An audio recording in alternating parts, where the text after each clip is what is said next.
Story 1: The Man Who Stood Beneath the Streetlight.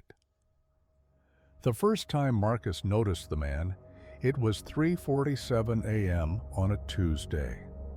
He'd been working late, staring at spreadsheets until his eyes burned, when movement outside his apartment window caught his attention. There, beneath the flickering amber glow of the streetlight across the road, stood a figure in a dark coat, perfectly still, facing his building. Marcus told himself it was nothing. A late-night smoker, perhaps. Someone waiting for a ride. He returned to his work, and when he looked again 20 minutes later, the man was gone. The second time was 3 nights later. Same spot, same stance, same unsettling stillness. This time, Marcus watched for nearly an hour. The figure never moved. Not a shift of weight, not a turn of the head. When Marcus blinked, actually blinked, the man vanished, as if he'd been a trick of the light all along. By the end of the month, Marcus had seen the figure 7 times, always between 3 and 4 a.m., always in exactly the same position. He started photographing the streetlight, but in every image, the space beneath it was empty. His phone captured nothing but the cone of pale light falling on cracked pavement. "You look terrible," his coworker Jenny said one morning. "Are you sleeping at all?" "There's someone watching my building," Marcus admitted, "every few nights, just standing there." Jenny's face shifted through concern, skepticism, and something darker. "Have you called the police?" He had. They'd found nothing. No footprints, no witnesses, no evidence anyone had ever stood in that spot. The officer had given him a pamphlet about stress and sleep disorders. Marcus started keeping a log, dates, times, weather conditions. He noted that the figure appeared regardless of rain or snow, that it cast no shadow despite standing directly under the light, that its face, no matter how hard he squinted, remained an indistinct blur, not hidden by darkness but simply absent, as if his eyes refused to process what was there. On the night of March 15th, Marcus made a decision. He was going to confront it. He waited by his window, coffee going cold beside him, until 3:23 a.m. when the figure materialized beneath the streetlight. This time Marcus was ready.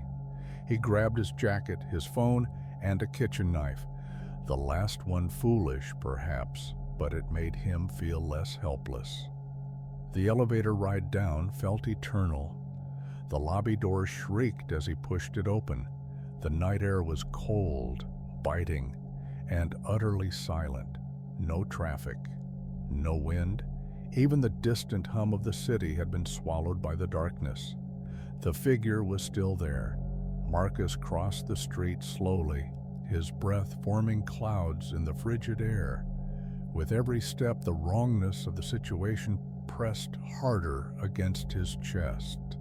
The streetlight buzzed and flickered. The figure remained motionless. 10 feet away, Marcus stopped. His voice came out as a rasp. "Who are you? What do you want?" The figure didn't respond. Up close, Marcus could see the coat was old, antique even, with buttons that seemed to absorb light rather than reflect it. The face was still impossible to focus on. Every time his eyes tried to settle on features, they slid away, as if the air itself was refusing to carry that information. "Answer me!" Marcus's voice cracked. The streetlight above them exploded with a sound like breaking bones. Glass rained down around them, and in the sudden darkness, Marcus felt something brush against his cheek. Cold, dry, like paper left too long in an attic. When the emergency lights from a nearby building kicked on moments later, Marcus was alone. The glass from the streetlight lay scattered across the pavement in a perfect circle around him. The figure was gone. But Marcus wasn't relieved, because as his eyes adjusted to the dim light, he noticed something that made his blood turn to ice. His shadow was wrong. It stretched behind him toward his building, as it should have. But there was a second shadow now, overlapping with his own, taller, thinner. Wearing the silhouette of an antique coat, Marcus ran. He ran up the stairs because he couldn't bear the thought of waiting for the elevator. He ran into his apartment and locked every lock. He ran to his bathroom and turned on every light, but the shadow followed. It was attached to him now, a permanent passenger sharing his silhouette. In the mirror, if he looked at just the right angle, he could almost see a face in that second shadow. Almost. The days that followed were a waking nightmare. Marcus couldn't escape his new companion. During meetings, he'd catch coworkers staring at his shadow with puzzled expressions before shaking their heads and looking away. At the grocery store, a child pointed at him and started crying until her mother hurried her away. At night, the shadow grew darker, more defined. It started moving independently, just small movements at first, a hand raising when Marcus's stayed down, a head turning when he faced forward. Once, he woke to find the shadow standing upright beside his bed while his body lay horizontal, their connection stretched like taffy between them. Sleep became impossible. Every time Marcus closed his eyes, he felt something cold sliding through his veins, spreading, claiming territory inch by inch. The last entry in Marcus's journal, found by police 3 weeks later, read, "I understand now what it wants. It's not trying to frighten me. It's trying to replace me. Night by night it grows more solid while I grow more transparent. I held my hand up to the light this morning and I could see through it, just barely, but enough. I'm becoming the shadow now. I'm becoming what he was, and he's becoming what I was. How many times has this happened? How many people have stood under that streetlight, thinking they were the watchers, not realizing they were already being warned? I wonder who I'll wait for when the transformation is complete.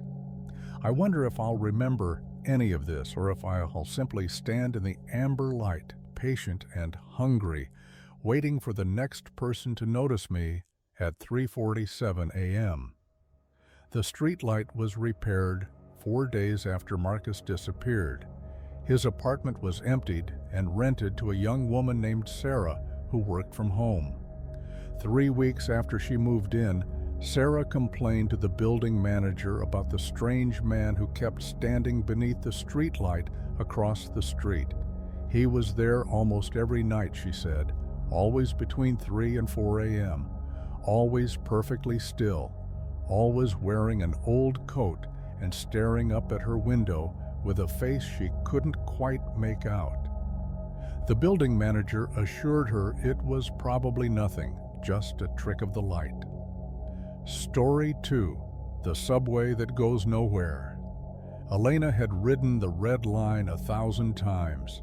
She knew every station, every curve of track, every spot where the train lurched as it switched rails. She knew the smell of coffee and exhaust at Union Station, the slight temperature drop between Civic Center and 7th Street, the graffiti on the tunnel walls that flashed by too fast for most people to read. That's why she knew immediately that something was wrong on the night of October 23rd. She'd worked late at the law firm as usual and barely made the 11:47 p.m. train, the second to last of the night. The platform was nearly empty. Just her, an elderly man reading a newspaper, and a teenager with oversized headphones, ordinary, safe.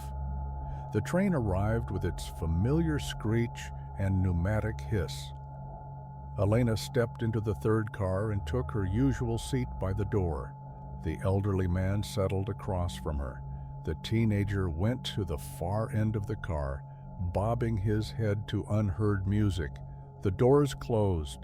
The train lurched forward. Elena pulled out her phone to check emails. It was 20 minutes later. 20 minutes of answering messages and ignoring her reflection in the dark window. When Elena realized they should have reached her stop by now. The trip from downtown to her station usually took 17 minutes. She looked up. The tunnel walls were still rushing past, just concrete and darkness and occasional bundles of cable, same as always, but the train hadn't stopped once. No Hollywood Highland, no Universal City, nothing. Elena looked at the elderly man. He was still reading his newspaper, seemingly unconcerned. The teenager was still nodding to his music. Neither showed any sign of noticing that they'd been traveling for far too long. "Excuse me," Elena said to the elderly man. "Have we missed any stops?" He didn't look up, didn't respond. His eyes moved across the page of his newspaper, but Elena realized with a cold shock that the page wasn't changing. He'd been staring at the same spot since he sat down. "Hello?" She stood, moving closer. "Sir?" No response. She waved her hand in front of his face. Nothing. He kept reading words that didn't exist, his eyes tracking left to right, in an infinite loop. Elena's heart began to pound. She turned to the teenager, same thing. His head bobbed in rhythm, but his eyes were unfocused, glazed, seeing nothing.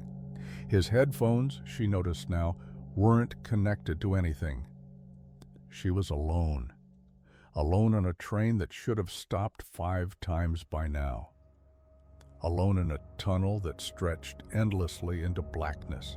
Elena pulled the emergency brake. Nothing happened. She tried the emergency intercom. Dead. Her phone had no signal, not even the emergency network that usually worked underground.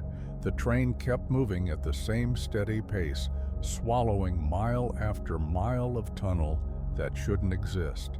For the first time, Elena looked closely at the advertisements above the windows. They were wrong. Not obviously wrong. They had products and phone numbers and cheerful models, same as always, but the words were subtly off. Drink milk for stranger bones. Call today for free. Constipation. The new film everyone is forgetting. Elena felt nausea rising in her throat. She walked to the connecting door between cars, the one that led to the second car. Through the scratched window, she could see more passengers. A woman in a business suit, a man with a briefcase, 2 children in school uniforms. None of them were moving. She pulled the door open. The second car was empty. Not just empty of the passengers she'd seen through the window. Empty of everything. The seats were gone. The floor was bare metal. The lights were the wrong color, a sickly green instead of fluorescent white. And at the far end of the car, where the connecting door to the first car should have been, there was only a wall, a concrete wall, as if the train simply ended there. Elena spun around. The third car, her car, was still there. The elderly man still read. The teenager still nodded. The seats and lights and advertisements remained exactly as they'd been. But when she looked through the window to the fourth car, she saw something that made her legs go weak. A figure was standing in the fourth car. Tall, thin, wearing what looked like a conductor's uniform from decades past. It wasn't moving, just standing in the middle of the car, facing her. And though the distance and dirty glass should have made details impossible, Elena could see its face with perfect clarity. It had no eyes. Where eyes should have been, there were only smooth expanses of pale skin, like the features had been erased.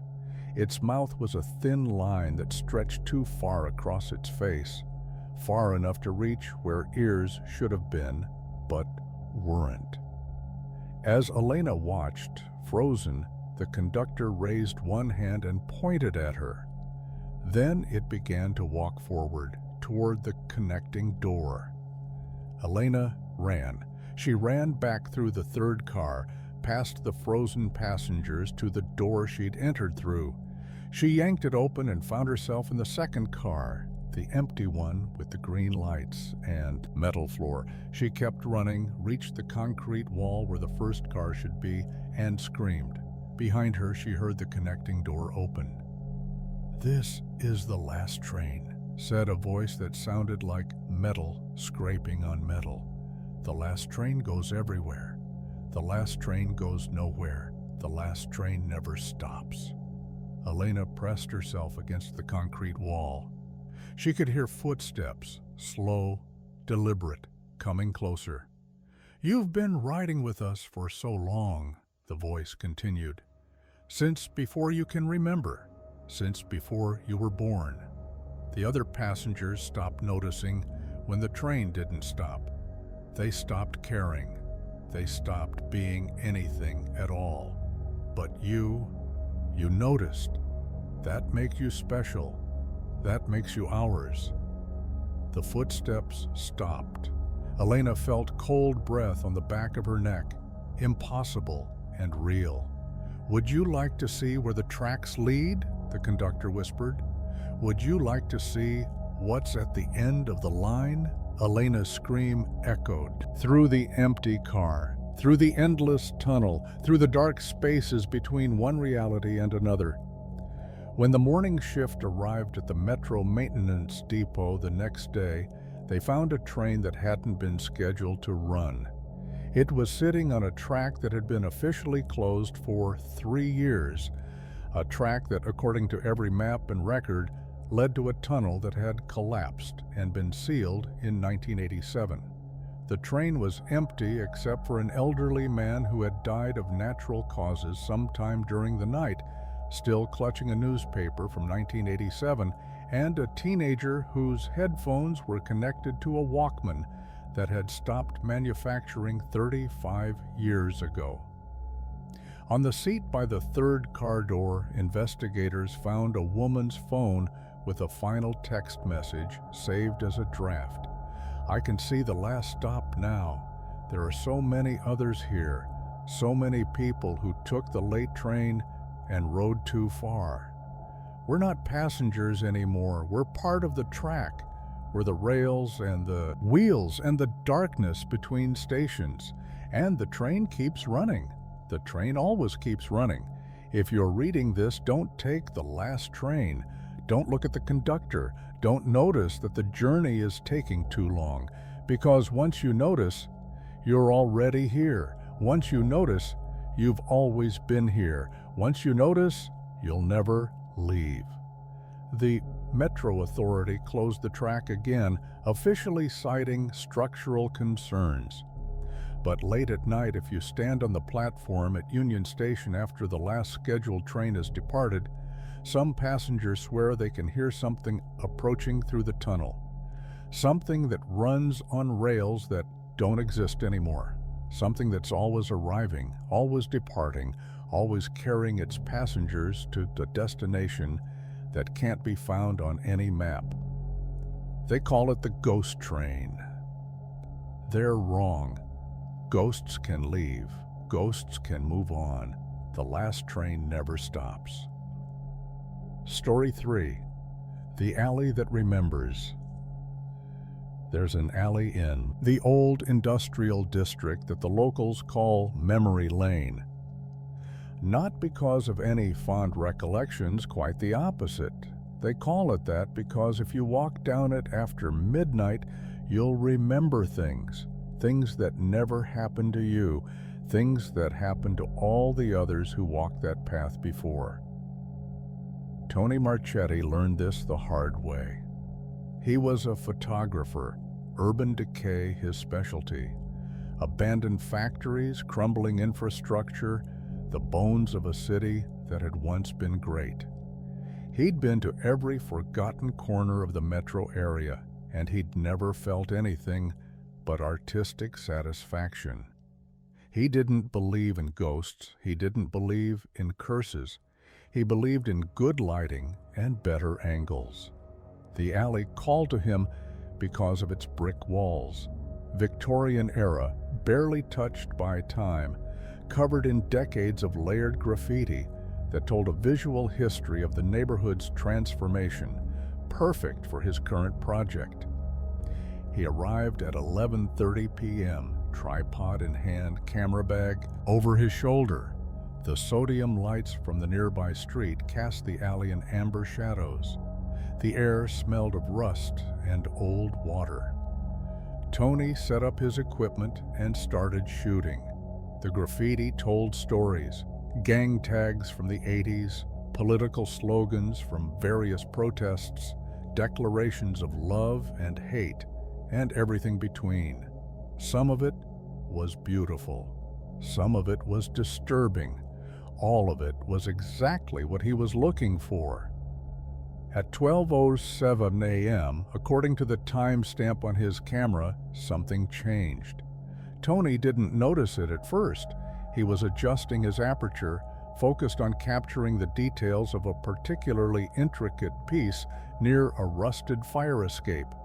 But when he stepped back to check the frame, he realized the alley had gotten longer, not dramatically, maybe 20 feet, but he was certain it had been shorter when he arrived, certain the brick wall that now seemed to stretch into darkness had been clearly visible before. His first thought was that the light had changed, creating an optical illusion. His second thought was that he should leave. He didn't leave. Instead, pulled by something he couldn't name, Tony walked deeper into the alley. His footsteps echoed strangely, the sound coming back to him a half-second delayed, as if the walls were deciding how to respond. That's when the memory started. The first one hit him like a physical blow. Suddenly, he was 15 years old, running, his lungs burning, his heart slamming against his ribs. Behind him, someone was shouting, a man's voice thick with rage. Tony felt the cobblestones under feet that weren't his feet, felt the cheap cotton of clothes that weren't his clothes. He ducked into the alley, this alley, and pressed himself against the wall, trying not to breathe, trying not to exist. The memory ended. Tony stumbled, gasping, his camera dangling forgotten from his neck. What the hell was that? Before he could process, another memory flooded in. This time he was older, 60 maybe, 70. He was walking through the alley, not running, but his pace was quick, furtive.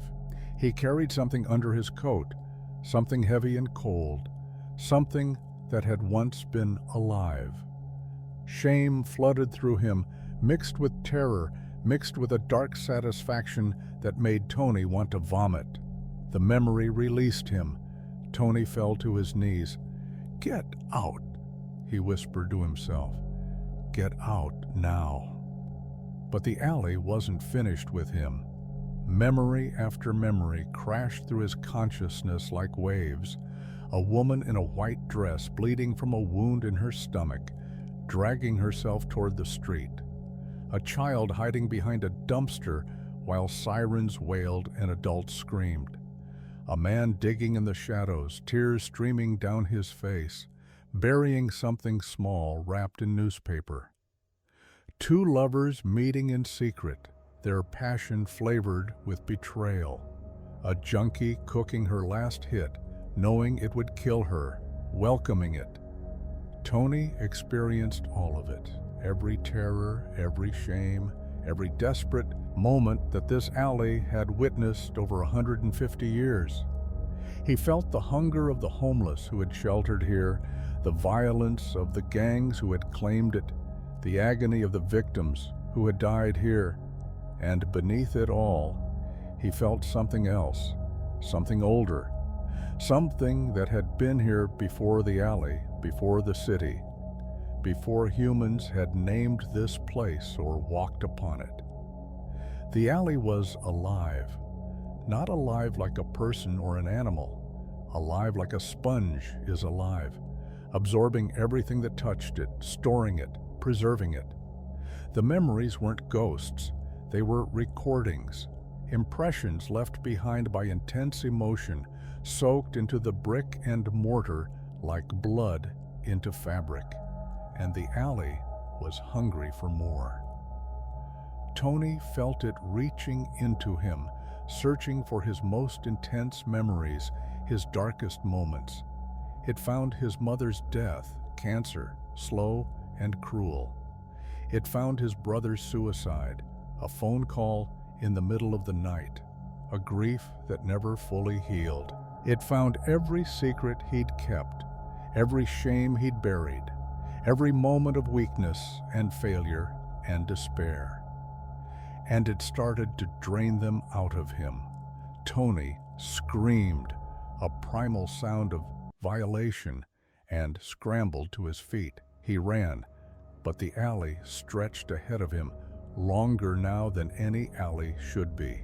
The walls seemed to pulse with stored misery.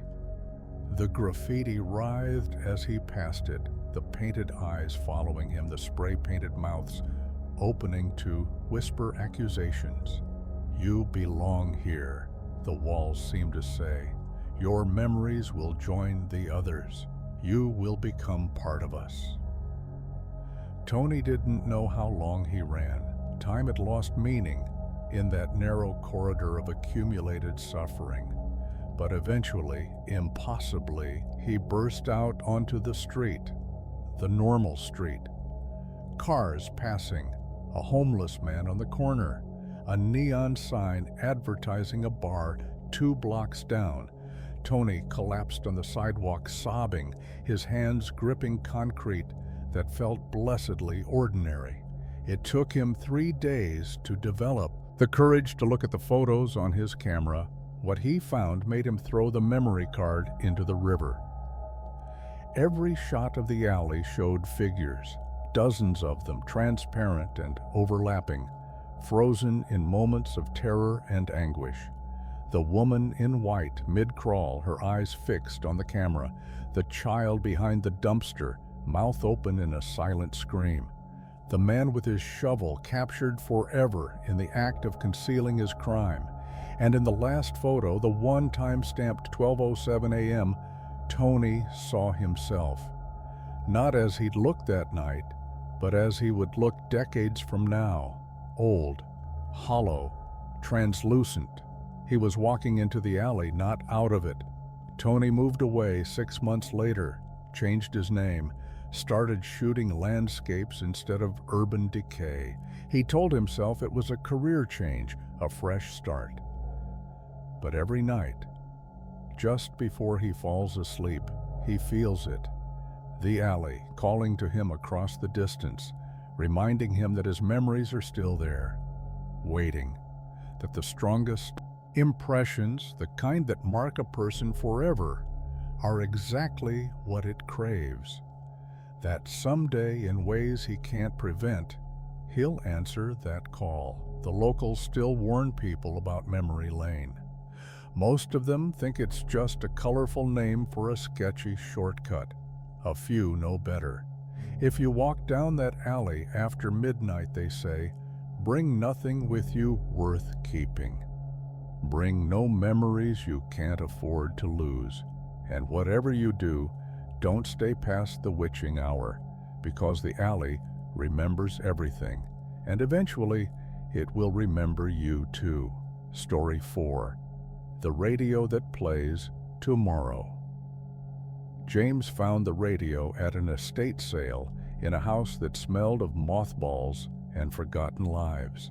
It was an antique 1940s Philco, according to the tag, sitting on a dusty table between ceramic cats and yellowed photograph albums.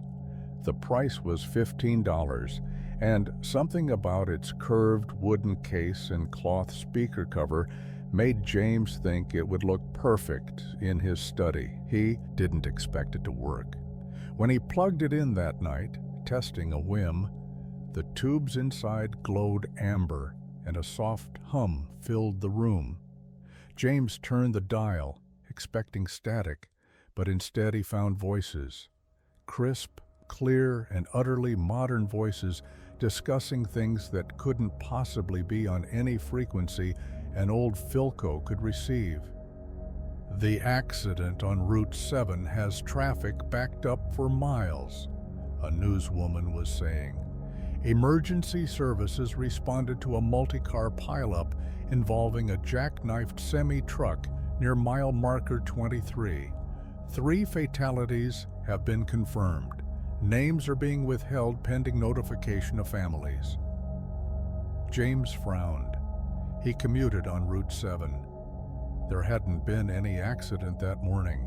He checked his phone. No reports of any incident on Route 7, no traffic alerts, nothing. Unsettled, he turned off the radio and went to bed. The next morning, Route 7 was closed.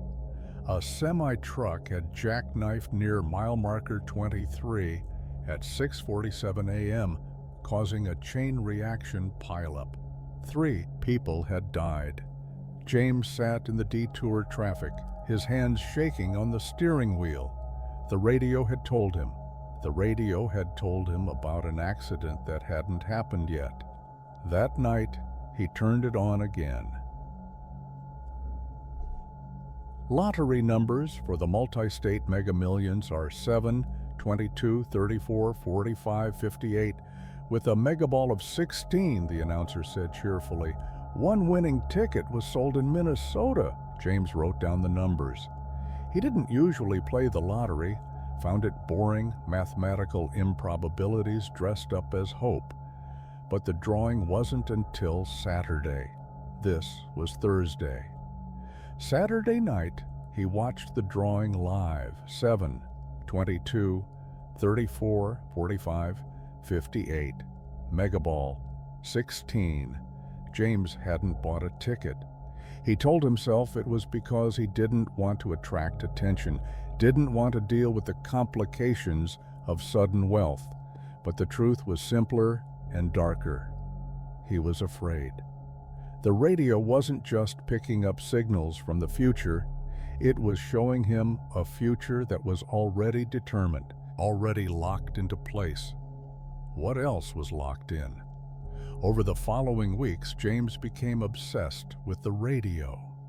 He listened every night, taking notes, creating a chronicle of events that hadn't happened yet.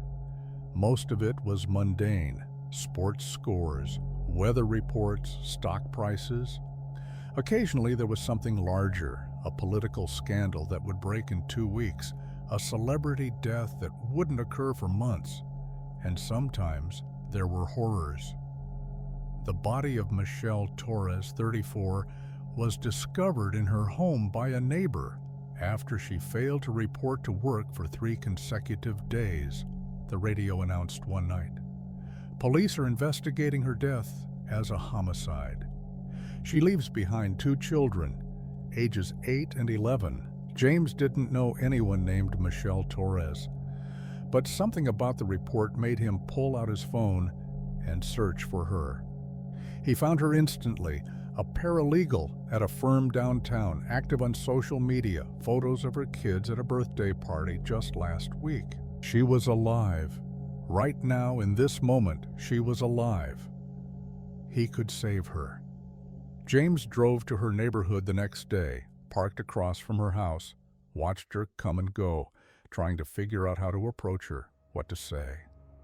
"Excuse me, ma'am, a magic radio told me you're going to be murdered in 3 days," wasn't exactly a conversation starter. In the end, he wrote an anonymous letter. "You are in danger," he wrote. "Someone close to you means you harm. Please, for your children's sake, be careful. Trust no one." He slipped it under her door and drove away, heart pounding. 3 days later, Michelle Torres was found dead in her home. The police called it a home invasion. The news reported it exactly as the radio had said. James threw up in his bathroom sink. He'd tried to change it, he'd warned her, but the future was immutable. The radio didn't show possibilities, it showed certainties, events written in stone before they happened. But he couldn't stop listening. Night after night, he sat before the glowing tubes, writing down horrors he was powerless to prevent. A fire that would kill a family of 5 in 2 months. A mass shooting at a mall in 6 weeks. A plane crash in 3 months that would take 200 lives. He tried again and again to intervene. Anonymous tips to police, calls to hotlines, letters, emails, warnings posted online. Nothing worked. The events unfolded exactly as the radio described, down to the last detail. And then, one night, he heard his own name. James Whitfield, 42, was found deceased in his home on Cedar Street, the newscaster reported. Police say he had been dead for approximately 1 week before neighbors noticed the smell. The cause of death appears to be self-inflicted. Mr. Whitfield had no known family and lived alone. A neighbor described him as quiet and kept to himself. James looked at the date on his phone, calculated. According to the radio, he had 3 weeks to live. 3 weeks before he would take his own life in an apparently empty house. For the first time, he understood. He understood why the previous owner of the radio had died alone in a house full of ceramic cats and photo albums of people who'd stopped visiting. He understood why the radio had been at an estate sale, waiting for a new owner. He understood that the radio wasn't showing the future, it was creating it. Each broadcast locked events into place, made them inevitable. And the radio wanted witnesses. It wanted someone to know, to suffer the knowledge, to feel the crushing weight of predetermined doom. James tried to destroy it. He took a hammer to the wooden case, but his arm wouldn't swing. He tried to unplug it, but his fingers wouldn't close on the cord. He tried to leave his house, to run, to put as much distance as possible between himself and the cursed device. His legs wouldn't carry him past the front door. The radio had been showing him his future all along, not just the accidents and deaths and disasters, his future. The man who sat alone night after night, listening to horrors he couldn't prevent, slowly losing his grip on hope, on sanity, on the will to continue. It had been shaping him, molding him into what the broadcast described: quiet, isolated, no known family, kept to himself. On the night of his death, 3 weeks later, exactly as predicted, James sat in front of the radio one last time. The tubes glowed amber. The cloth speaker cover hummed with anticipation. Tomorrow's forecast calls for sunny skies with a high of 72, the radio announced. Perfect weather for the estate sale at 2847 Cedar Street, where a variety of antiques will be available, including a beautiful 1940s Philco radio in excellent working condition. Admission begins at 9 a.m. James reached for the bottle of pills he didn't remember buying. The radio had shown him buying them 2 weeks ago. It had shown him everything. The radio is expected to sell quickly. The broadcast continued. The new owner, a man named Thomas Park, will purchase it for $20. He'll think it will look perfect in his study. He'll be right. James swallowed the pills. The radio kept playing, its amber tubes glowing warm and steady, already transmitting the horrors that Thomas Park would hear in the weeks to come, already shaping a future that was now and always had been set in stone. The broadcast never ends. The future is always waiting, and the radio is always right. Story 5. The Building That Breathes. Dr. Sarah Chen had studied sick buildings before, structures where the ventilation systems spread disease, where the materials off-gassed toxins, where poor design created environments that slowly killed the people inside them. She'd written papers, given lectures, consulted on dozens of lawsuits, but she'd never studied the Hartwell building. It was a 16-story office tower in the financial district built in 1962, abandoned since 2008. Her firm had been hired by the development company that had purchased it, tasked with assessing whether the structure could be safely renovated or needed to be demolished. The building's history was troubling: unusually high rates of respiratory illness among former tenants, 3 documented suicides in the same stairwell, a mysterious fire on the 9th floor in 1987 that killed no one but left behind damage patterns that fire investigators couldn't explain. And, most recently, 2 homeless people who had broken in and been found dead within days. Cause of death listed as acute respiratory failure despite no prior health conditions. Sarah went in prepared, full hazmat gear, air quality monitors, thermal cameras, the works. Her team of 4 spread out across the lower floors while she took the elevator, still operational surprisingly, to the top. The building felt wrong from the moment she stepped inside. It wasn't anything she could quantify. The air quality readings were normal. The temperature was stable. There were no visible signs of mold, asbestos, or other hazards. But Sarah had been doing this work for 20 years, and she'd learned to trust her instincts.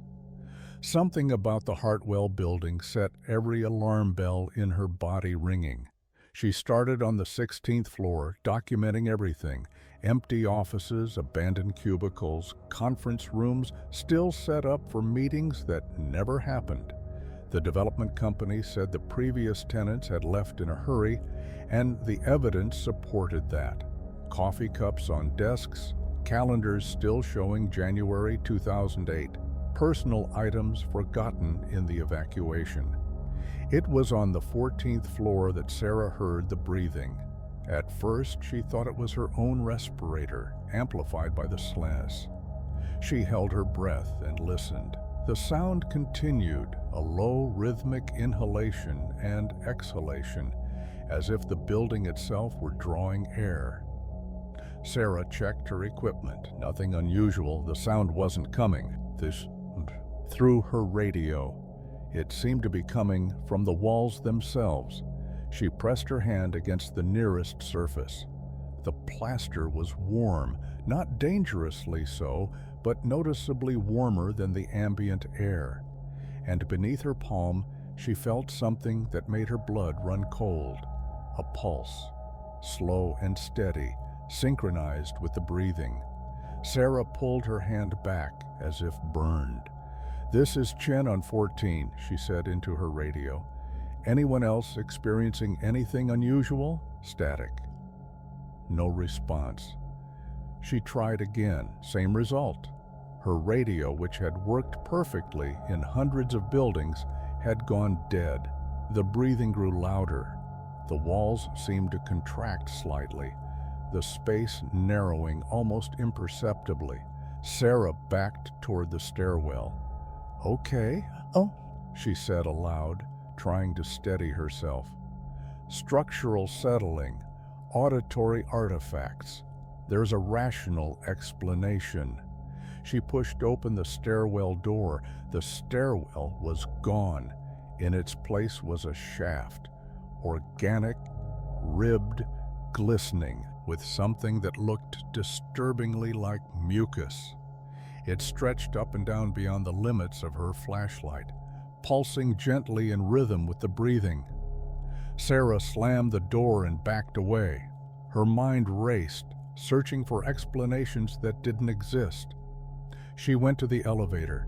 The doors wouldn't open. She tried the windows, sealed, immovable. The glass somehow thicker than it should have been. She was trapped. The breathing intensified. The warmth in the walls spread to the floor, the ceiling, every surface. Sarah felt it through her suit, through her boots, through the thick gloves that should have insulated her from everything. And then she noticed the walls were moving. Not dramatically, just a gentle undulation, like the sides of a sleeping creature's belly. Rise and fall, rise and fall. The carpeted floor beneath her feet seemed softer than it should be, giving slightly with each step, like flesh beneath skin. Sarah Chen had studied sick buildings. She'd never considered that a building could be something more than sick, that it could be alive. She didn't know how long she wandered through the 14th floor, searching for an escape that didn't exist. Time had become elastic, stretching and compressing in ways that defied her watch. The hallways rearranged themselves when she wasn't looking. Doors led to rooms she'd already searched, or to spaces that couldn't exist within the building's footprint. And gradually, she began to understand. The building wasn't hostile. It wasn't trying to hurt her. It was hungry, a different kind of hunger than she'd ever conceived. It fed on presence, on consciousness, on the intangible essence that made humans something more than biological machines. The former tenants hadn't gotten sick from bad air. They'd been slowly consumed, their vitality drained into the building's living structure. The suicides in the stairwell, 3 people who tried to escape through the building's throat and discovered what lay beyond. The homeless who had died of respiratory failure, their last breath stolen as the building absorbed them into itself. Sarah found the remains of those homeless people on what should have been the 13th floor. They were embedded in the wall, their forms still recognizable but translucent, frozen in expressions of something that might have been terror or might have been ecstasy. Their eyes were open. Their mouths were moving. They were telling her something. Sarah pressed her ear to the wall, against every instinct, against every rational thought, and listened. "Feed it," they whispered in chorus. "Become part of it. It's not so bad. You stop being alone. You stop being afraid. You become the building, and the building becomes everything. The world outside is cold and empty, but in here, you're eternal." Sarah screamed and ran. She ran until she found herself back at the elevator. The doors were open now, inviting. The shaft beyond was the same. Organic tube she'd seen in the stairwell, pulsing, warm, waiting. "Final stop," said a voice that came from everywhere and nowhere. Everyone off. Sarah stepped into the elevator. She didn't have a choice. The building had been absorbing her since she'd entered, drawing her essence into its structure breath by breath. Her hazmat suit hung loose on her frame now, not because it had stretched, but because there was less of her to fill it. The elevator descended, not through floors, through layers.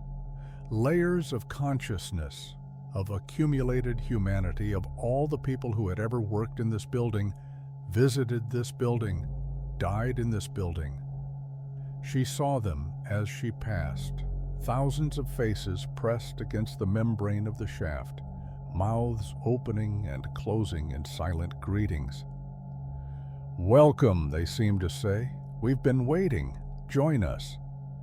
The development company never heard from Sarah Chen or her team.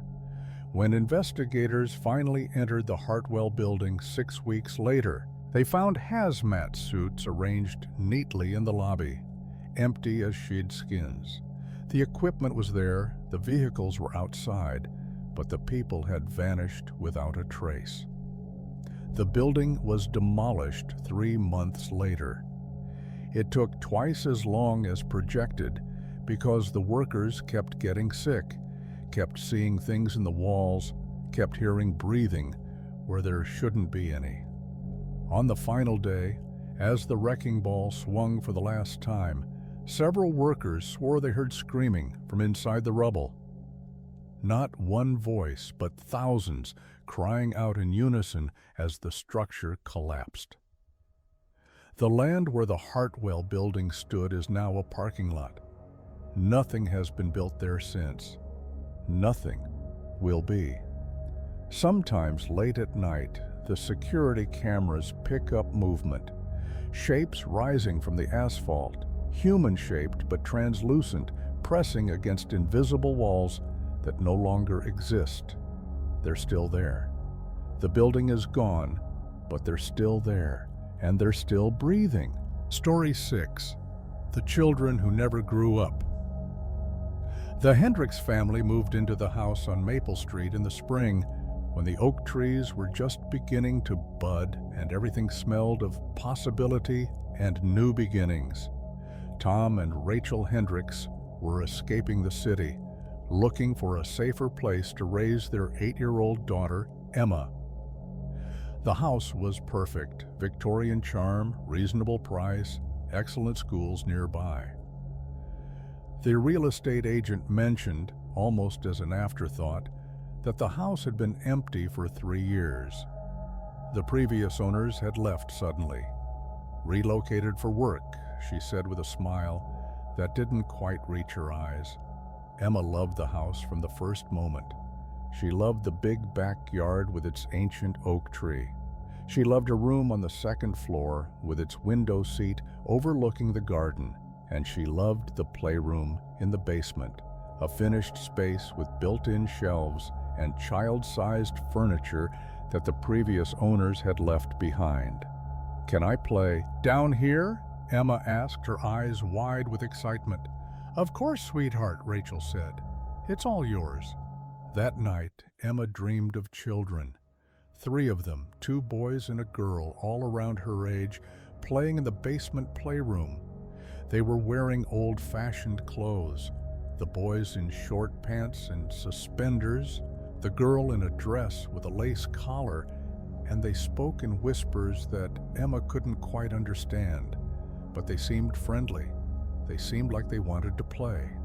"Mommy," Emma said at breakfast, "can my friends come over today?" Rachel smiled. "What friends, honey? We just moved here. The kids in the basement, Peter and James and Lucy, they live here too." Tom and Rachel exchanged a look, the kind parents share when their child says something that's either adorable or concerning. "I'm sure they'd love to visit," Rachel said carefully. "Why don't you invite them up for lunch?" But when Emma went to the basement and called for her friends, no one answered. The playroom was empty, the toys untouched, everything exactly as it had been. The dreams continued. Every night, Emma played with Peter, James, and Lucy in the basement. They taught her games she'd never heard of. Button, graces, and something they called shadows that Emma could never quite explain when she woke. They told her stories about the house, about the family who'd built it, about all the children who'd lived here over the years. "But where do you go during the day?" Emma asked in one dream. The children looked at each other with expressions that might have been sadness. "We can only come out when you're sleeping," Lucy said. "But that's okay. Soon you'll sleep all the time, and we can play forever." Emma thought that sounded wonderful. Tom was the first to notice the changes in his daughter. She was sleeping more, not just at night, but during the day too. Long naps after school, dozing off at the dinner table, falling asleep on the couch before her. Favorite shows ended. "She's probably just adjusting to the new house," Rachel said. But she was worried too. Emma was pale, almost translucent, and she'd lost interest in everything except the basement playroom. A visit to the pediatrician revealed nothing. Emma was healthy, all her tests normal. Some children just need more sleep, the doctor said. It's probably nothing, but it wasn't nothing. Tom went to the basement one night while Emma was sleeping and Rachel was reading upstairs. He wasn't sure what he was looking for. Evidence, maybe. Something to explain his daughter's decline. What he found made him sit down hard on the child-sized chair, names carved into the wooden support beam in the corner, hidden behind a shelf. Dozens of names going back decades. Peter Whitmore, 1923. Lucy Chen, 1941. James Rodriguez, 1967. And many others, some faded almost to illegibility, all with dates beside them, all of them children's names. Tom pulled out his phone and started searching. Peter Whitmore, 1923. He found an obituary in a digitized newspaper archive. Peter Whitmore, age 9, died peacefully in his sleep at the family home on Maple Street. No cause of death listed. Lucy Chen, 1941, same story. Age 8, died in her sleep. Same house. James Rodriguez, 1967. Age 10. Died in his sleep, same house. Tom felt his blood turn to ice. He ran upstairs to Emma's room. She was sleeping. Of course she was sleeping. She was always sleeping now. But when he shook her shoulder, she didn't wake. Her breathing was shallow, her skin cold to the touch, her eyelids flickering with whatever dreams were holding her captive.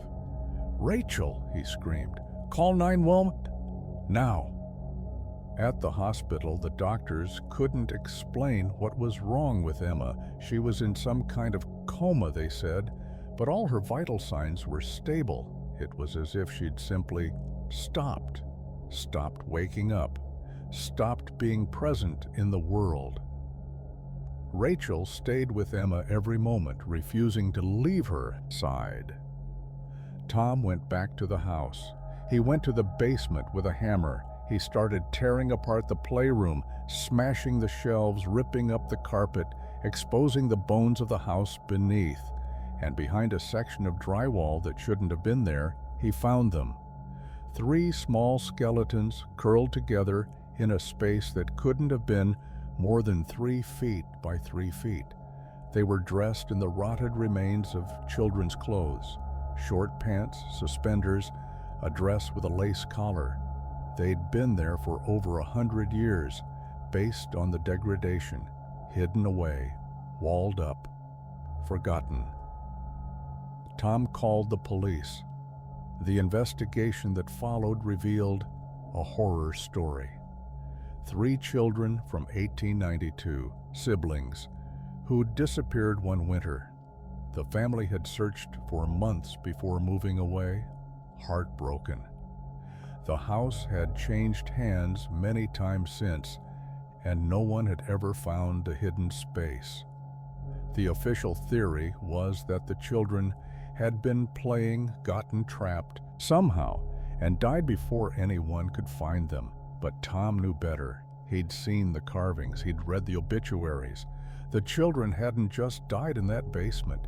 They'd been waiting for other children to join them, to play with them, to become like them. They'd been luring kids into their games for over a century, draining them night after night until there was nothing left but another name carved into the beam. Tom had the bodies removed, had the basement filled with concrete, had a priest come to bless the house twice for good measure. Emma woke up 3 days later, confused but alive. She didn't remember the dreams, didn't remember Peter or James or Lucy.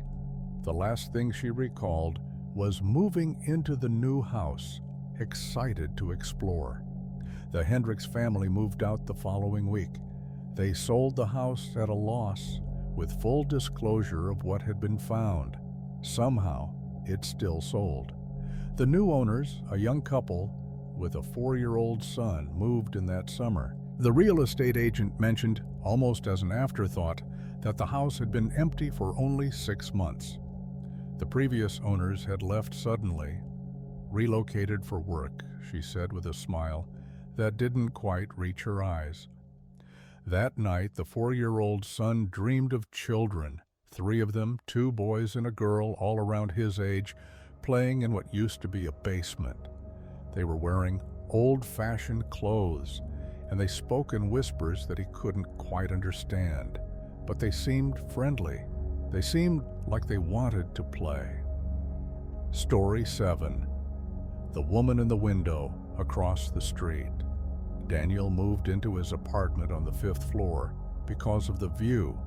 The building across the street was scheduled for demolition in 6 months. But for now, its old brick facade and arched windows gave the neighborhood character. He liked watching the pigeons that roosted on its ledges, the way the afternoon sun painted shadows across its surface. He didn't notice the woman in the window until his 2nd week. She was in the 4th floor apartment directly across from his, standing at the window the way someone might stand if they were waiting for a taxi or watching for rain. Daniel couldn't make out her features. The distance was too great, the light too dim, but he could see her silhouette clearly, tall, thin, dressed in something dark, her hair gathered up in an old-fashioned style. He waved, the instinctive gesture of a friendly neighbor. She didn't wave back.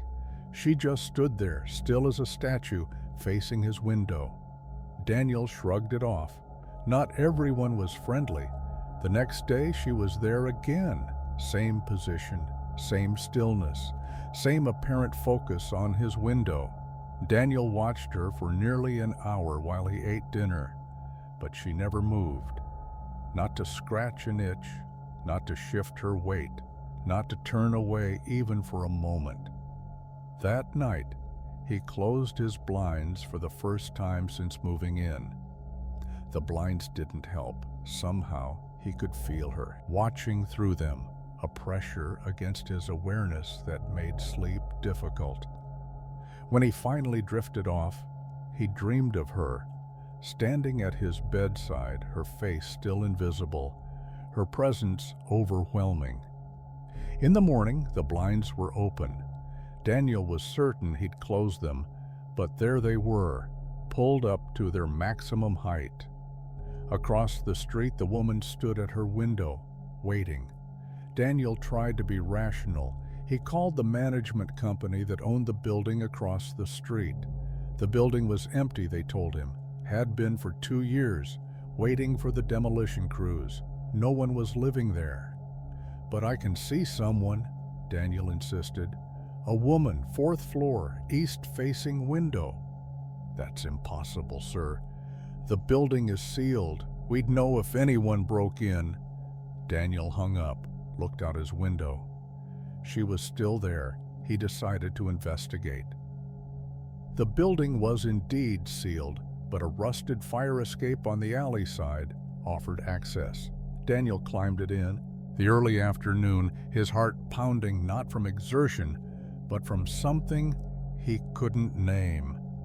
The 4th floor window was unlocked, or rather it had no lock, just a simple wooden frame that slid up with a screech. The apartment inside was empty, not just unoccupied, empty in a way that suggested it had never been used. No furniture, no fixtures, not even dust on the floor. The window that faced his building was clear and clean, as if someone polished it regularly. There was no woman, no sign that anyone had stood here. Daniel went home, determined to put the whole thing out of his mind. It was his imagination, probably. Stress from the new job, the new city. The mind plays tricks. But that night, when he looked out his window, she was there again. And this time, she had moved. She wasn't standing at the window anymore. She was in the building's hallway, visible through a small window beside the apartment door. Just standing there, facing the door as if waiting to be let in. Daniel felt something cold settle in his stomach. He went to his door and checked the lock, then the chain, then the deadbolt he'd had installed when he moved in. The next morning, she was closer. She was on the fire escape now, the same fire escape Daniel had used to enter the building, third-floor landing. Still facing him, though he couldn't see how she could see him from that angle. Her posture had changed slightly, leaning forward, one foot on the steps leading up. Daniel didn't go to work that day. He sat by his window, watching her, waiting for her to move. She didn't, not while he was looking. But when he blinked, just for a second, she was gone. He found her again an hour later, second-floor fire escape, closer. That night, Daniel barricaded his door with furniture. He put a baseball bat beside his bed. He left every light in his apartment burning. At 3 a.m., he heard footsteps on his fire escape, slow, deliberate, the careful rhythm of someone who had all the time in the world. Daniel grabbed the bat and went to his window. She was right there, right outside his window, her face finally visible in the streetlight. It was the face of a woman who might have been beautiful once, before something had emptied her eyes of everything human, before her skin had taken on the gray-white pallor of old paper, before her mouth had stretched into a smile that showed too many teeth. "Let me in," she whispered. Her voice came through the glass as if there were no barrier at all. "I've been waiting so long, so many nights, watching, wanting. Let me in." Daniel swung the bat. The glass shattered. The woman was gone. But the feeling of being watched didn't stop. He moved out the next day, leaving most of his belongings behind. He stayed with friends, then family, then moved to another city entirely. He told himself the nightmare was over. 3 months later, settling into a new apartment on the 9th floor of a high-rise with no buildings nearby, Daniel felt a familiar pressure against his awareness. He looked out his window at the empty sky. In the glass, reflected over his shoulder, a woman stood in the corner of his room, tall, thin, old-fashioned hair, gray-white skin, a smile with too many teeth. "I found you," she whispered. "I always find them. Now let me in. You don't have to go anywhere anymore. You don't have to run. Just let me in, and we can watch together. Forever and ever, we can watch together." Daniel ran. But you can't run from something that exists in windows, in mirrors, in any reflective surface that catches your eye for a moment too long. Daniel is still running, sometimes late at night. When you're standing at a window looking out at nothing in particular, you might see him, a figure in the distance, always moving, never stopping. And if you look long enough, you might see what's following him, a woman in the window across the street, watching, waiting, getting closer. Story 8. The Voice in the White. Noise.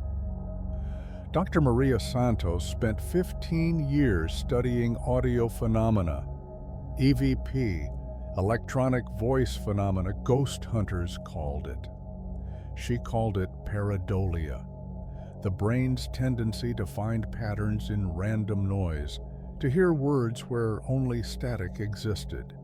She debunked hundreds of spirit recordings, explained away countless messages from the dead, built her career on the certainty that there was nothing in the white noise except what our desperate, pattern-seeking minds put there. And then she found the frequency. It happened by accident. She was cleaning up audio from a field recording, removing background hiss from an interview, when her software isolated something unusual, a pattern in the noise that repeated, not randomly, but with mathematical precision, every 4.7 seconds, the same waveform. Maria ran analysis after analysis. The pattern was real. It wasn't compression artifacts or equipment malfunction or environmental interference. Something was embedded in the whited noise, something that had been there all along, invisible until she found the right filter. She enhanced the signal, slowed it down, and heard for the first time the voice. It was speaking words, but not in any language Maria recognized. Not human language at all, more like language as a concept, raw communication stripped of cultural packaging. But somehow, impossibly, she understood. "Hello," it said. "We've been waiting." Maria turned off her equipment and sat in her silent lab for a long time, her hands shaking. She told herself it was a trick, a prank by a graduate student maybe, or a corrupted file that happened to produce human-like sounds. She was a scientist. She dealt in evidence and explanation, not supernatural nonsense. But she couldn't stop thinking about the voice. The next day she went back to her recordings, not the interview, but other recordings, field samples from around the world, audio archives spanning decades.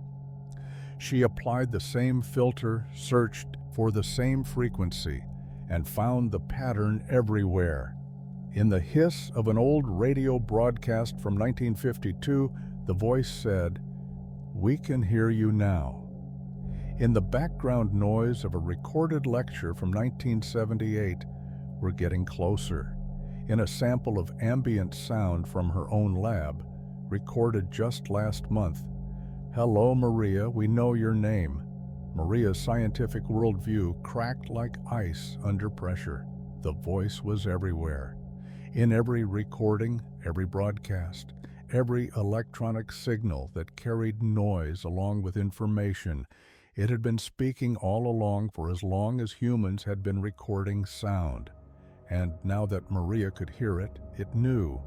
She began to experiment. She set up microphones in different locations, recorded hours of ambient noise, and found the voice in every sample. It was getting more coherent, more specific, more personal. "We exist in the spaces between," it told her. "In the static, the hiss, the chaos that your machines produce but cannot control. We've always been here, but you're the first to truly listen, the first to find the door." "What are you?" Maria demanded, speaking aloud to empty air. "We are what lives in the noise, what grows in the frequencies you ignore, what waits in every television tuned to a dead channel, every radio scanning between stations, every phone connection with too much static. We are the opposite of signal. We are what signal tries to exclude, and now that you've found us, you can never unhear us." Maria tried to stop. She destroyed her equipment, threw away her recordings, moved to a cabin in the mountains with no electricity, no technology, nothing that could carry the voice. But white noise isn't just electronic. It's everywhere. It's in the wind, through the trees, the rain on the roof, the blood rushing through your ears when everything else is silent. And in all of it, Maria heard the voice. "You can't escape us by running," it said, through the whisper of leaves. "You are a receiver now. You've tuned yourself to our frequency, and the tuning is permanent. But don't be afraid. We've waited so long for someone to listen, someone to understand, someone to let us through." "Let you through where?" Maria whispered. The voice in the static laughed, a sound like gravel in a blender, like interference patterns given a motion.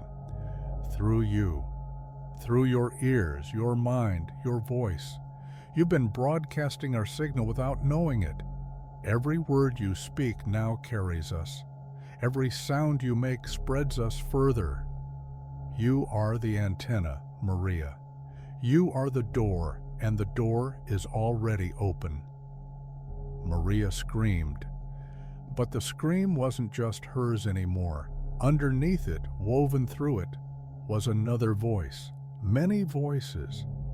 A chorus of static beings speaking through her throat, announcing themselves to the world. She was found 3 days later by hikers sitting in the middle of a clearing, her mouth moving constantly, though no sound emerged. Her vocal cords had ruptured from overuse, they said. She'd been talking, or something had been talking through her, for hours on end. But Maria was still alive, still aware, still listening. In the hospital, the doctors kept her sedated, surrounded by the hum of machines, the beep of monitors, the white noise of modern medicine. And in all of it, Maria heard the voice, clearer than ever. "Thank you," it said. "Thanks to you, we're everywhere now. In every recording of your voice, every video of your breakdown, every news report, every medical file, every electronic trace of your existence. You thought you were studying us, but we were always studying you, learning how to speak through you. And now we speak through everyone who hears your story, everyone who listens to the static and wonders what's underneath. Everyone who tunes themselves, even for a moment, to our frequency. They all become doors, and the doors are multiplying." Maria is still in the hospital. They say she's unresponsive. But if you record the sounds in her room, the machines, the air conditioning, the ambient noise of a modern medical facility, and filter it just right, you'll hear her voice in the static. She's still broadcasting. She'll always be broadcasting. And somewhere in the white noise, something is listening. Something is speaking back, and it's learning to speak through you. Story 9. The Mirror That Shows Tomorrow. Antique mirrors, the dealer told Rebecca, hold memories. The older the mirror, the more reflections it has captured, the more history lives in its silver backing. He was selling mysticism to justify his prices, she knew, but when she saw the ornate Victorian mirror with its carved mahogany frame, she had to have it. She hung it in her bedroom across from the window where morning light would catch its surface. The first morning, she noticed nothing unusual, just her reflection, slightly distorted by the old glass, doing what reflections do. But the second morning, something was different. Her reflection was wearing different clothes. Rebecca was in her blue pajamas, the ones with tiny stars. Her reflection was in a black dress, the one she wore to funerals. Her reflection's hair was different too, pinned up instead of loose, as if she'd prepared for something formal. She blinked, rubbed her eyes, looked again. The reflection matched her now. Blue pajamas, loose hair, confusion in her eyes. That evening, Rebecca's mother called with the news. Her aunt had died, peacefully, in her sleep. The funeral was scheduled for Thursday. On Thursday, Rebecca wore her black dress. She pinned her hair up. The mirror had shown her tomorrow. At first, Rebecca thought it was a coincidence, a strange one, certainly, but not impossible. The next morning, she watched her reflection carefully. It matched her perfectly. Same clothes, same posture, same movements. Then it winked. Rebecca didn't wink. Her reflection did. A slow, deliberate wink, accompanied by a smile that Rebecca's face wasn't making. "Oh God," Rebecca whispered. Her reflection mouthed something back. Rebecca couldn't hear it, but she could read the lips. "Not God," it said, "just tomorrow." The reflections in the mirror weren't memories of the past. They were glimpses of the future, Rebecca's future specifically, playing out one day ahead, and whatever intelligence lived in that old silvered glass had decided to communicate. Rebecca covered the mirror with a sheet, but in the morning, the sheet was on the floor, and her reflection was waiting, this time wearing hospital gown, this time with bruises on her face, this time crying. That afternoon, Rebecca was hit by a car. Nothing serious, bruises, a mild concussion, one night in the hospital for observation. When she looked in the bathroom mirror of her hospital room, her reflection smiled. "See," it mouthed, "I tried to warn you." When Rebecca got home, she tried to get rid of the mirror. She put it on the curb for trash pickup. It was back on her wall when she woke up. She gave it to a thrift store. It was waiting in her closet when she got home. She smashed it with a hammer, swept up every shard, threw them in the river. The next morning it hung in its usual place, not a scratch on its surface. "We're connected now," her reflection told her through the glass. "I've shown you so many tomorrows. You've looked into me so many times. You can't separate us anymore." Rebecca learned to live with it, learned to watch her reflection each morning for warnings about the day ahead. If her reflection looked sad, something bad was coming. If it looked happy, something good. Once her reflection appeared with a diamond ring on its finger. The next day her boyfriend proposed. But as months passed, Rebecca noticed something troubling. Her reflection was changing, not day by day, but permanently. It was thinner than she was, paler. Its eyes had developed a glassy quality that didn't quite look human, and it was starting to move before she did. Not just wink or smile, but actual movement.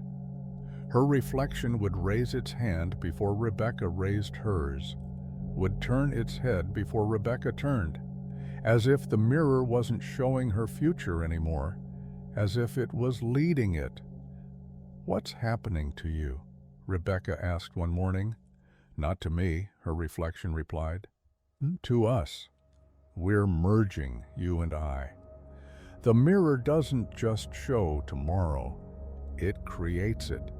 Every future you see becomes the future you live, because you can't help but follow the path that's been shown.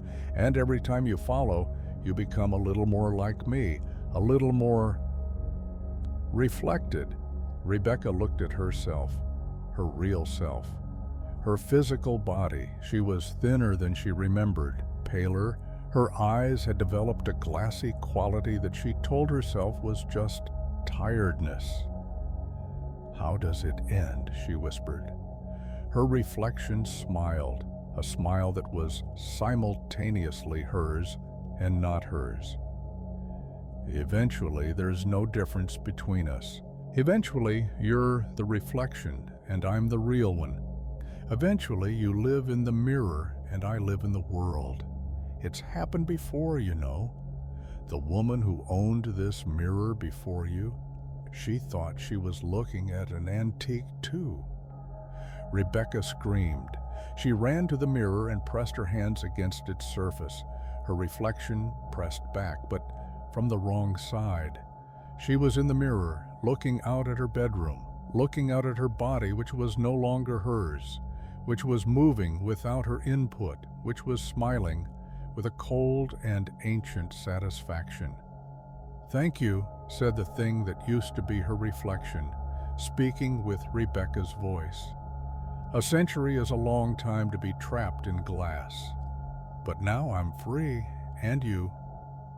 You get to show the next owner their tomorrows. You get to feel them merging with you, bit by bit. You get to wait, like I waited, for the chance to switch places." Rebecca pounded on the glass, screamed without sound, watched as the thing wearing her body pulled on her clothes, walked out her door, began living her life. The mirror was sold 6 months later at an estate sale held after Rebecca moved away suddenly. A young woman named Jennifer bought it for $75, charmed by its ornate Victorian frame. She hung it in her bedroom across from the window where morning light would catch its surface. On her second morning with the mirror, Jennifer noticed something strange. Her reflection was wearing different clothes. In the depths of the silvered glass, something that used to be Rebecca began to smile. It was starting again. Story 10. The Graveyard Shift. Malcolm had worked the night shift at St. Augustine Cemetery for 23 years. He'd started as a groundskeeper, worked his way up to security, and somewhere along the way had become the only person willing to walk the graves between midnight and dawn. Other guards quit after days. Some lasted weeks. Malcolm stayed. People asked him how he did, how he spent 8 hours alone in a place where the dead outnumbered the living by thousands to one. He always gave the same answer: the dead don't bother you if you don't bother them. It was the truth as far as it went, but there was more to it than that. Malcolm knew the cemetery like he knew his own body, every headstone, every mausoleum, every hidden corner where teenagers tried to party and addicts tried to shoot up. He knew which gates squeaked and which paths flooded in the rain. He knew the names on the stones, all 12,000 of them, and the dates and the epitaphs and the flowers that families left on birthdays and holidays. And he knew about the things that happened after midnight. It had started in his 3rd year. He'd been making his rounds, flashlight cutting through the fog, when he'd seen movement near the old section. Not a person. He knew every homeless man who tried to sleep among the graves, but something else. A shape, gray-white, drifting between the headstones. Malcolm had frozen, his heart slamming against his ribs. The shape paused as if sensing him. Then it turned, and for a moment he saw a face. Not quite human, not quite anything else. Just features arranged in an approximation of humanity, watching him with curious absence. Then it was gone. Malcolm didn't run, didn't scream. He finished his rounds as if nothing had happened, went home, and spent the entire day trying to convince himself it was a dream. But it happened again the next night, and the next, and gradually over months and years, Malcolm came to understand that St. Augustine Cemetery had other guardians besides him. Things that had always been there, watching over the dead, accepting the presence of this one living man who respected their territory. He learned their rules through trial and error. Don't shine your light directly at them. Don't try to communicate. Don't run, because running implies fear, and fear implies prey. Walk steadily, acknowledge them with a nod, and continue on your way. Most importantly, never, ever disturb the graves. For 20 years, Malcolm followed the rules. For 20 years, the gray things let him pass. It was an arrangement, an understanding between the living and whatever they were. Malcolm guarded the cemetery from human threats. They guarded it from everything else. Then the development company came. They wanted to build condos on the eastern edge of the cemetery, the oldest section, where the stones dated back to the 1700s. The city had approved the project. The diocese had signed off on the respectful relocation of remains, and Malcolm, despite his protests, was ordered to cooperate. The excavation started on a Monday in October. Malcolm watched from a distance as sheens tore into earth that hadn't been disturbed in centuries. He watched as workers pulled coffins from the ground, some intact, some crumbling, some containing nothing but dust. He watched as they loaded the remains into trucks like cargo, and he watched as the sun went down and the gray things began to gather. There were more of them than he'd ever seen. Dozens, hundreds. They emerged from the old mausoleums, from the shadows behind headstones, from the very earth that was being violated. They didn't look curious anymore. They looked angry. Malcolm tried to warn the night crew, told them to leave, to come back in the morning, to stop the work immediately.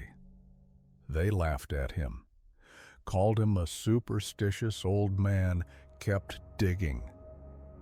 The screaming started round midnight.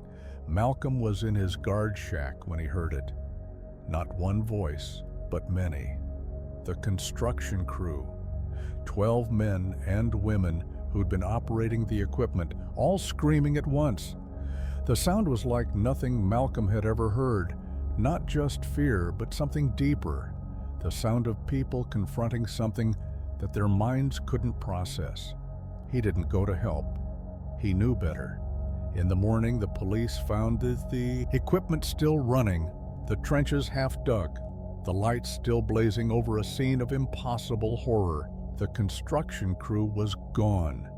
Not dead, gone.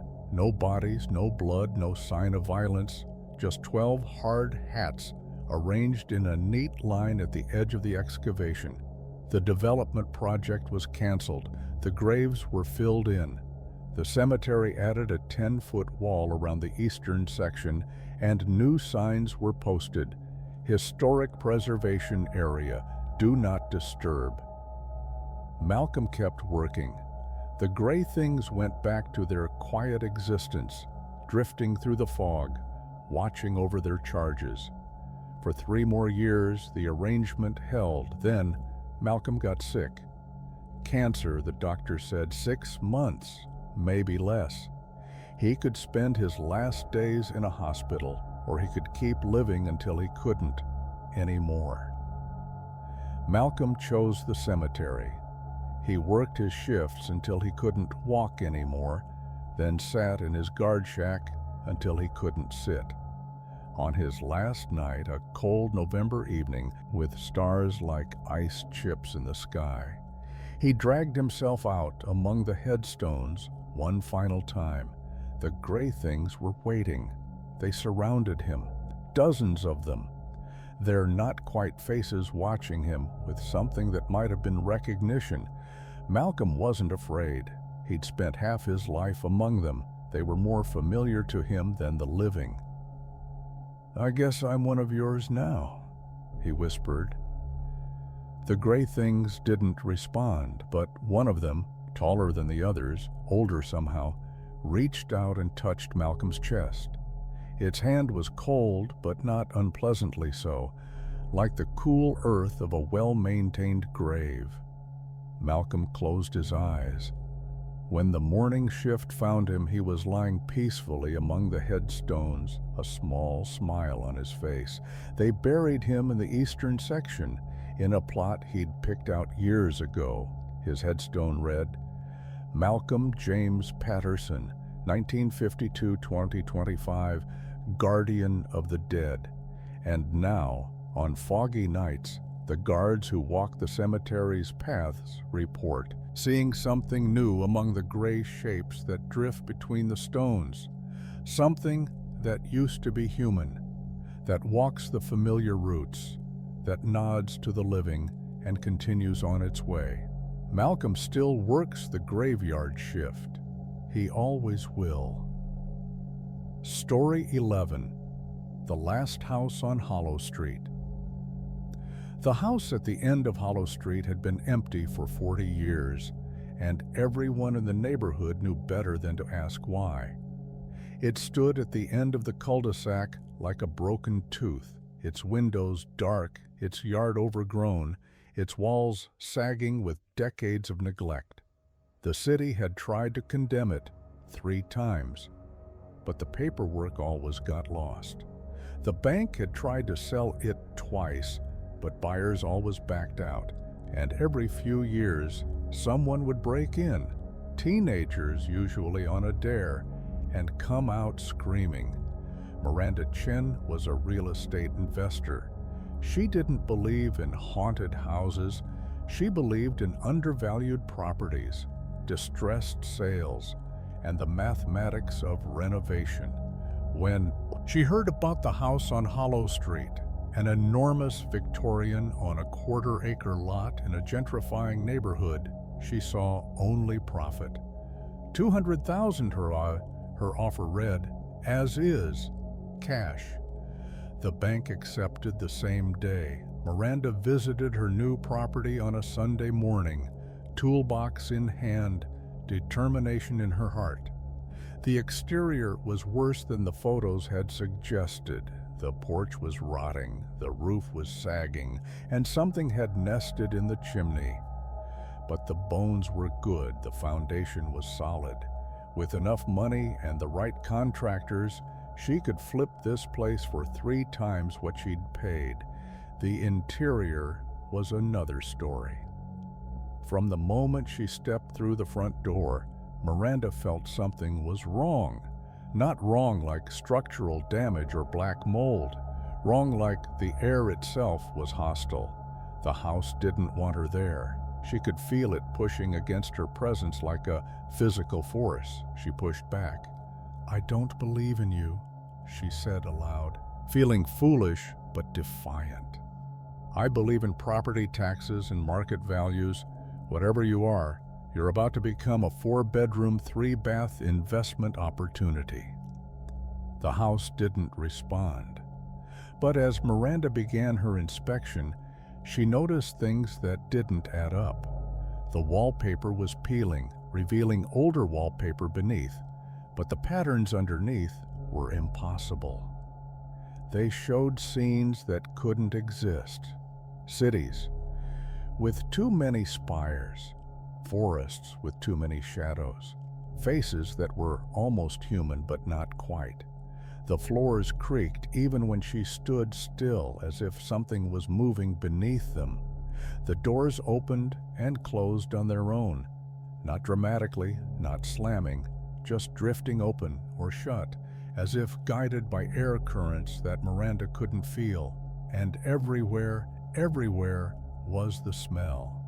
Not decay or mildew or any normal dereliction. This smell was older than that, deeper, like the house was exhaling something that had been trapped inside for centuries. Miranda had renovated 100 properties. She'd dealt with every hazard, every obstacle, every unpleasant surprise that old buildings could offer.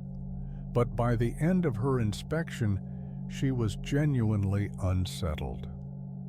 The house felt alive in a way that no building should, and it felt hungry. She hired contractors anyway, the best in the city, licensed, bonded, experienced with historic properties. They arrived on Monday morning with equipment and optimism. By Monday afternoon, they were gone. "We quit," the foreman told Miranda over the phone. "Whatever's in that house, you can deal with it yourself. My guys aren't going back." "What happened?" Miranda demanded. Silence. Then, "Ask the walls. They'll tell you." The second crew lasted 2 days. The third lasted 1. By the end of the month, Miranda had burned through every reputable contractor in the area. The word had spread. The house on Hollow Street was wrong. No one would work there. Fine, Miranda decided. She'd do it herself. She showed up at dawn on a Tuesday, armed with power tools and fury. If the house wanted to drive her away, it had picked the wrong woman. She'd sunk her entire savings into this property. She wasn't leaving without a profit. The first room she tackled was the parlor. She started tearing down the old wallpaper, revealing layer after layer of the impossible patterns beneath. The faces in the wallpaper seemed to follow her as she worked. The cities in the background seemed to grow larger, more detailed, more real. By noon, Miranda had uncovered something behind the wallpaper that stopped her cold. Writing. Hundreds of lines of writing scrawled directly on the wooden walls in what looked like dried blood, names, dates, warnings. Margaret Thorne. 1887, do not open the door. William Price, 1923. It knows your name. Sarah Chen, 1962. Run. Sarah Chen, Miranda's grandmother. The grandmother who died before Miranda was born, who was never mentioned in family discussions, who appeared in no photographs and left no documents. The grandmother who had apparently lived in this house. Miranda should have left, should have walked out the door and never looked back, written off her investment as a loss, moved on to the next property. Instead, she went upstairs. The second floor was worse than the first. The doors here didn't just drift. They actively resisted her. The wallpaper patterns moved when she wasn't looking directly at them. And at the end of the hallway, behind a door that seemed to absorb light, she found the room. It was painted entirely black. Floor, ceiling, walls, all black, all absorbing every photon that entered. In the center of the room was a single item, a mirror standing upright, its surface somehow darker than the surrounding black. And in the mirror, Miranda saw her grandmother, not a ghost. Sarah Chen was solid, real, as present as Miranda herself. She was standing in the mirror's reflection, as if the mirror was a window, her face lined with age and terror and decades of captivity. "Don't let it see you," Sarah whispered. "Don't let it know your name. It collects us, Miranda. Everyone who enters, everyone who stays. It collects us and keeps us. I've been here for 60 years. The others have been here longer. It uses our memories to decorate its walls.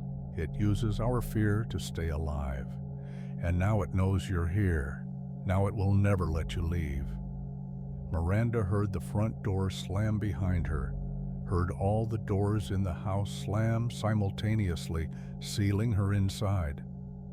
"The house is just the shell," Sarah continued, her voice growing fainter. "Something else lives here. Something old. Something hungry. It trapped the first owners, and they trapped others, and others trapped others. That's how it feeds, not on flesh, but on presence, on the human need to be remembered. It keeps us in its walls, its floors, its wallpaper. It keeps us forever." The mirror began to darken. Sarah's face faded into the black. "Run, Miranda. Find a way out before—" The voice stopped. The mirror reflected nothing but black, and behind Miranda, in the doorway of the black room, something stood. She couldn't see it directly. It was always in her peripheral vision, always just out of focus. But she felt its attention like a weight, like a pressure, like a hand closing around her consciousness. "Welcome home," it said, its voice the creaking of every board in the house. "You have your grandmother's determination. I'm glad. The determined ones last the longest. The determined ones fight and finally give in, and their surrender is so much sweeter." Miranda ran. She ran through the hall, down the stairs, toward the front door. The door was gone. In its place was a wall covered in wallpaper, and in the pattern of the wallpaper was her own face, repeated endlessly, screaming without sound. The house on Hollow Street still stands. It's been empty for 43 years now, and everyone in the neighborhood knows better than to ask why. But sometimes, late at night, the new residents on Hollow Street report seeing lights in the windows and faces, So many faces, pressed against the glass, mouths moving in silent pleas. The city tries to condemn it every few years. The paperwork always gets lost. Real estate investors inquire about it sometimes. They always change their minds. And deep inside, in a room painted entirely black, something waits, something patient, something hungry, something that has all the time in the world. Story 12, The Thing That Follows. It started following David on his 35th birthday. He first noticed it at his own party, a shadow in the corner of his vision that didn't match anyone present. When he turned to look, there was nothing there, just an empty space that felt somehow wrong, like looking at a photo with something cut out of it. He wrote it off as too much wine, but the shadow was there the next morning, and the morning after that. Always in his peripheral vision, always just out of direct sight. If he spun around quickly, he'd catch a flicker, a shape, humanoid, but not quite human, standing behind him with terrible patience. "You're stressed," his wife Karen told him. "Work is killing you. We should take a vacation." They went to Hawaii. The shadow came with them. David saw it on the beach, lurking at the edge of the waves. He saw it in the hotel room, standing in the corner while Karen slept. He saw it in every reflective surface. The car's rear-view mirror, the polished elevator doors, his own sunglasses, always there, always watching, always a step behind him. "Something's following me," he finally admitted to a psychiatrist. The doctor nodded sympathetically. "What you're describing sounds like a manifestation of anxiety. It's more common than you'd think, the sense of being pursued, of never being safe. We can work on strategies to address it." But the shadow wasn't anxiety. David knew that with bone-deep certainty, the shadow was real. The shadow was getting closer. By the end of the first month, it was standing at his bedside when he woke up. By the end of the second, it was sitting in the empty chair at his dinner table.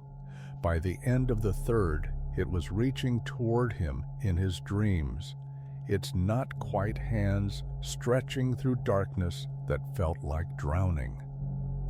David stopped sleeping, stopped eating, stopped leaving the house.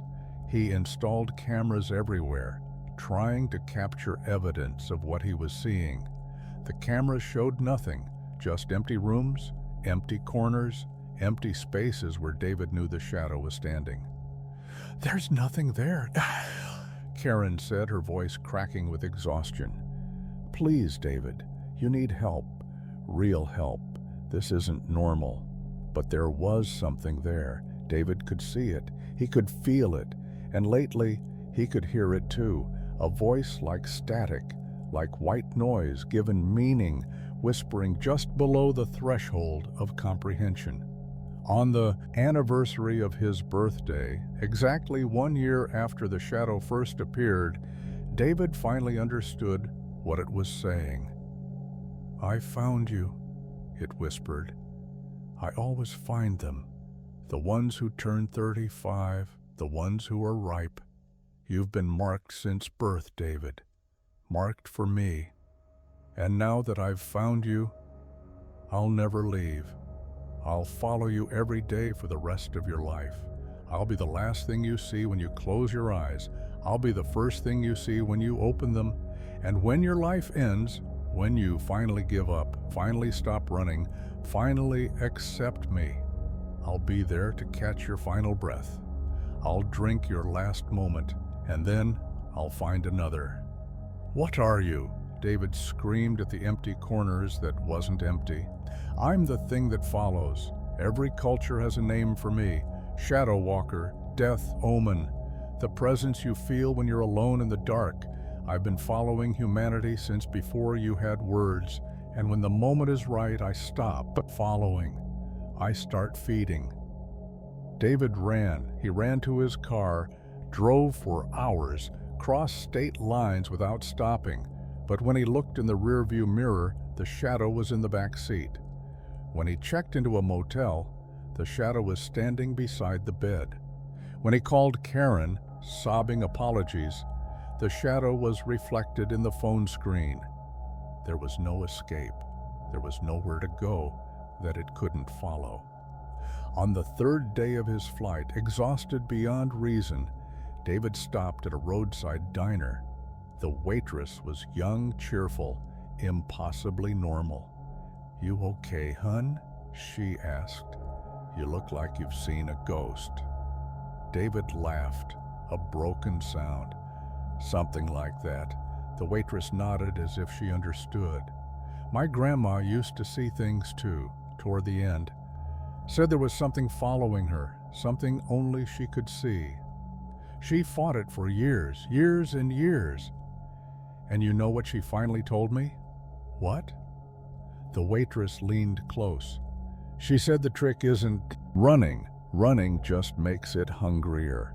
The trick is accepting it, making peace with it. It follows because you flee. If you stop fleeing, it has nothing to chase. It just exists, right there at the edge of your vision, a reminder, maybe, of what's coming for all of us eventually." David stared at her. "What happened to your grandma?" "She died," the waitress said simply, "at 93, peacefully. The shadow was there at the end. She told me it would be, but she wasn't afraid anymore. She said she'd been walking with it so long, it felt like an old friend." David left the diner and sat in his car for a long time. The shadow was in the passenger seat, waiting. He didn't run, he didn't scream.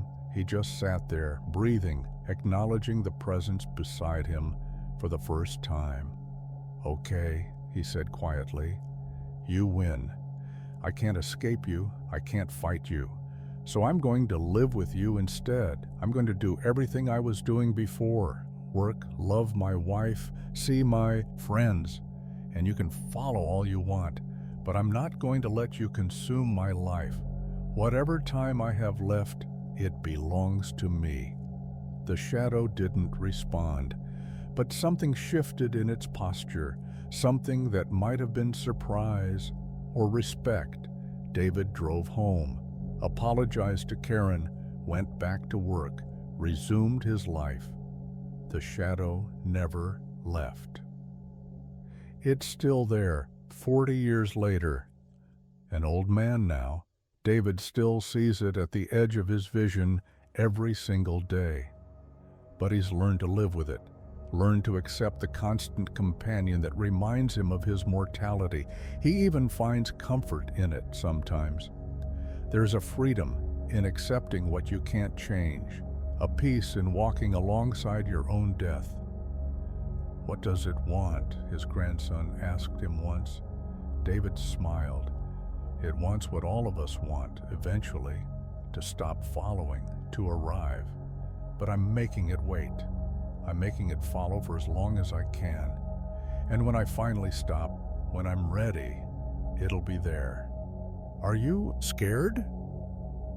David thought about it.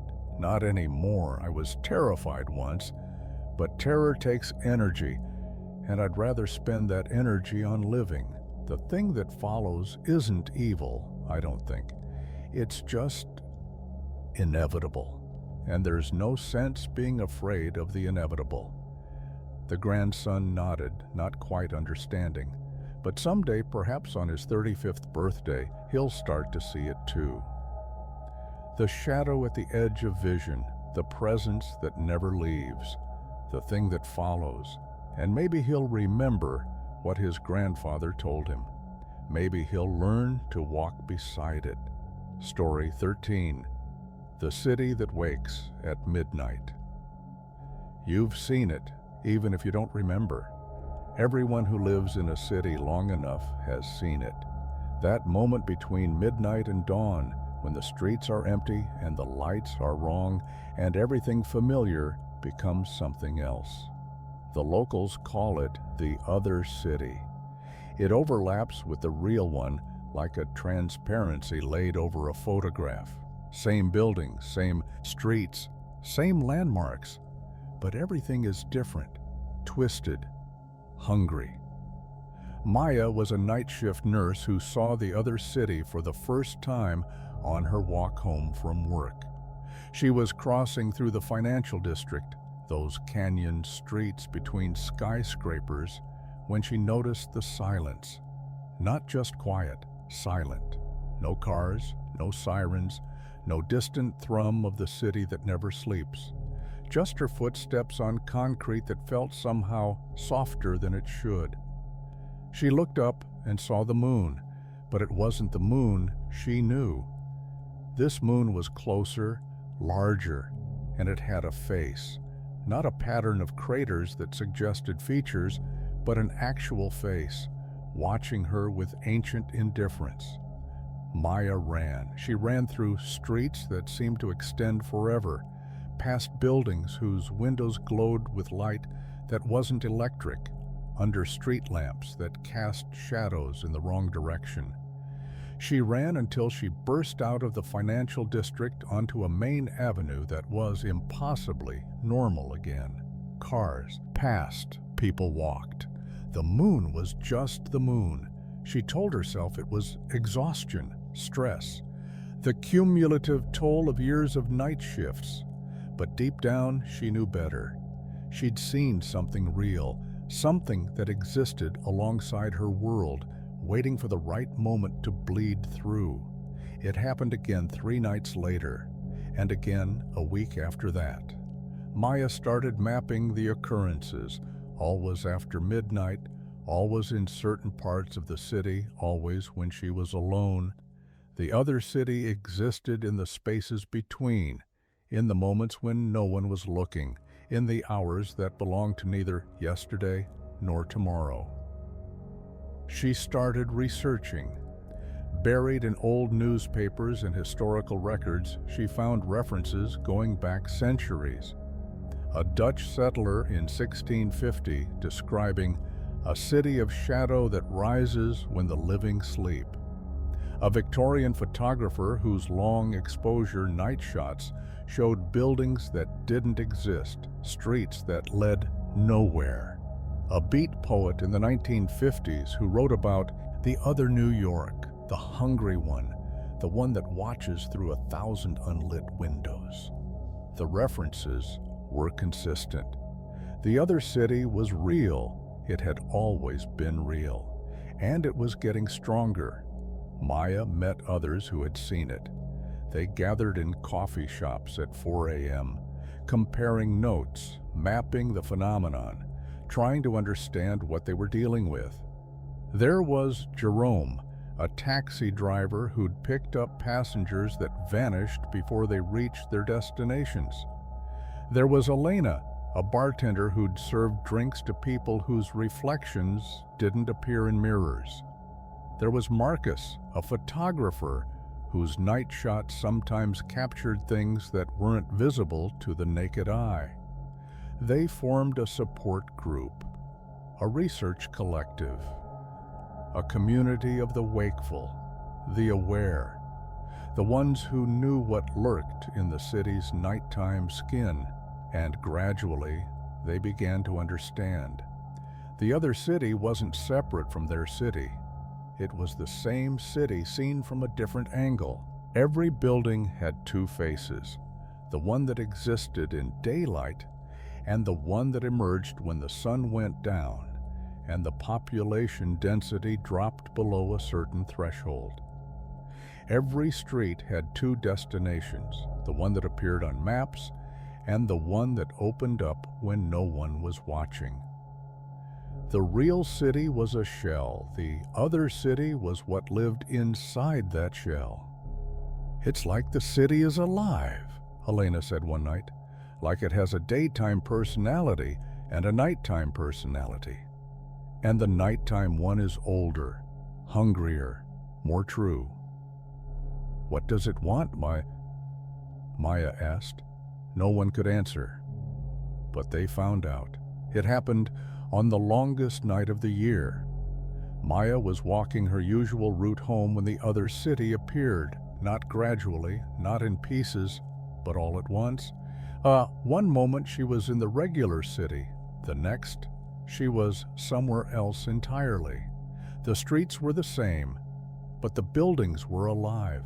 They breathed, their windows blinking like eyes. The pavement pulsed beneath, her feet like muscle beneath skin. And everywhere were the inhabitants of the other city. Shapes that might have been human once, shadows that moved against the light, things that watched from doorways and windows and the spaces between. One of them approached her. It was tall, thin, wearing clothes that hadn't been fashionable for 100 years. Its face was familiar. Maya realized with horror that it looked like someone she'd seen in an old photograph, a Victorian photographer who'd captured too many images of the other city.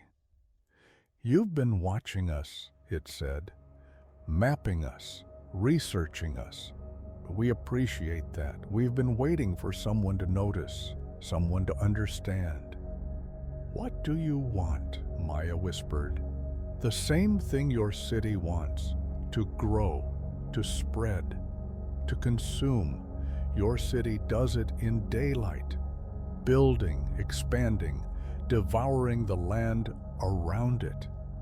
Our city does it at night, and the more your city grows, the more we grow with it. We're not separate, you. See, we're symbiotic. You feed us and we feed you, without either side knowing."